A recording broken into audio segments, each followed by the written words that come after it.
तो India US trade deal के बाद टैरिफ घटकर 18% करने का फैसला लिया गया, लेकिन इस डील को लेकर विपक्ष लगातार कई सवाल उठा रहा है। विपक्ष के हमलों के बीच संग्राम तेज है।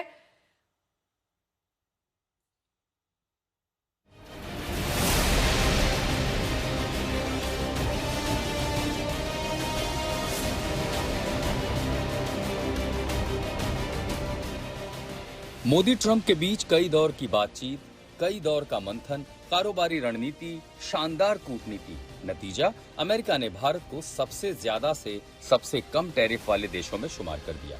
भारत की जबरदस्त कूटनीति के दम पर आखिरकार अमेरिका को भारत पर 50% टैरिफ हटाना पड़ा। इस कारोबारी उपलब्धि के लिए एनडीए सांसदों की बैठक में पीएम मोदी का अभिनंदन हुआ। बैठक में प्रधानमंत्री नरेंद्र मोदी ने कहा कि अमेरिकी ट्रेड डील से अच्छा वातावरण बना है। लोग आलोचना कर रहे थे, लेकिन हमने धैर्य रखा, उसका परिणाम निकला। इंडिया यूके, इंडिया न्यूजीलैंड और कल रात को जो प्रस्ताव है इंडिया यूएस ट्रेड एग्रीमेंट का कल घटाने का जो घोषणा हुई है, ये साधारण अचीवमेंट नहीं है और विश्व भर में भारत का जो एक कद, भारत का पहचान, भारत का नेतृत्व का ये परिणाम है कि इतने देशों ने भारत के साथ विश्वास करके, पार्टनरशिप करके भारत के साथ एक साथ चलने के लिए। लेकिन ट्रेड डील वाले इस परिणाम पर देश में सियासी संग्राम छिड़ा हुआ है, क्योंकि विपक्ष इस डील के बहाने सरकार पर देश के हितों से समझौते का आरोप लगा रहा है। नरेंद्र मोदी जी पर प्रेशर है, भयंकर प्रेशर है, और नरेंद्र मोदी जी का जो इमेज का गुब्बारा है, जो हजारों करोड़ रुपए लेकर बनाया गया था, वो फूट सकता है। विपक्ष की हताशा, विपक्ष का फ्रस्ट्रेशन, ये स्पष्ट मुझे दिखता है, जिन्हें अच्छाई में भी बुराई दिखने का एक तरीका बन गया है। यानी अगस्त 2025 से भारत अमेरिका संबंधों पर लगा 50% का टैरिफ ग्रहण दूर तो हुआ, लेकिन सियासी लड़ाई थमी नहीं है। हालांकि सरकार विपक्ष के आरोपों को पूरी तरह खारिज कर रही है। एक नेता ने पूछा, अमेरिकी अध्यक्ष ने, अमेरिका के राष्ट्रपति ने पहले क्यों ट्वीट किया?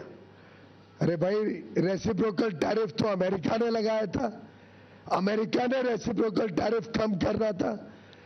तो जब उनको टैरिफ कम करना है और 50 से सीधा 18% इतना कम हुआ, तो उसकी जानकारी तो उधर से ही आएगी।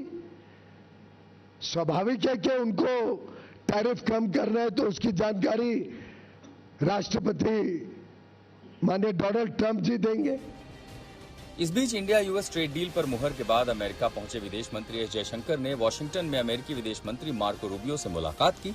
ये मुलाकात महत्वपूर्ण खनिजों पर आयोजित होने वाली पहली मंत्री स्तरीय बैठक से पहले हुई। भारत अमेरिका में ट्रेड डील पर मुहर लगने और भारत पर टैरिफ घटने का असर दोनों देशों के रिश्तों पर दिख रहा है, लेकिन इस बीच देश में डील को लेकर संग्राम छिड़ा है। आज तक ब्यूरो। जितेंद्र बहादुर सिंह मेरे सहयोगी जुड़ गए हैं तमाम जानकारी के साथ। जितेंद्र, इस बात की काफी संभावना है कि आज संसद के भीतर और बाहर दोनों जगहों पर इस ट्रेड डील को लेकर विपक्ष का प्रदर्शन दिख सकता है।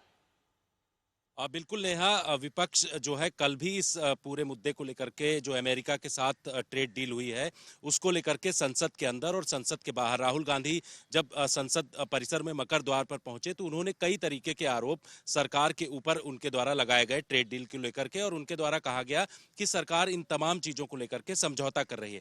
आज भी ये माना जा रहा है कि विपक्षी पार्टी इस पूरे मुद्दे को लेकर के बड़े स्तर पर हंगामा कर सकते हैं संसद के अंदर, जहां एक और राष्ट्रपति के अभिभाषण को लेकर के राहुल गांधी को बोलने नहीं दिया गया। इस बात को लेकर के कांग्रेस पार्टी सवाल खड़ा कर रही लगातार, और उनके द्वारा राहुल गांधी ने स्पीकर को चिट्ठी भी लिखी है और उन्होंने कहा कि उनको सदन के अंदर जब भी वो मुद्दा कोई उठाते हैं, चाहे वो नेशनल सिक्योरिटी का हो, चाइना का मुद्दा हो, उस पर उनको बोलने नहीं दिया जाता है। तो आज भी हंगामे के बड़े आसार दिखाई पड़ रहे हैं।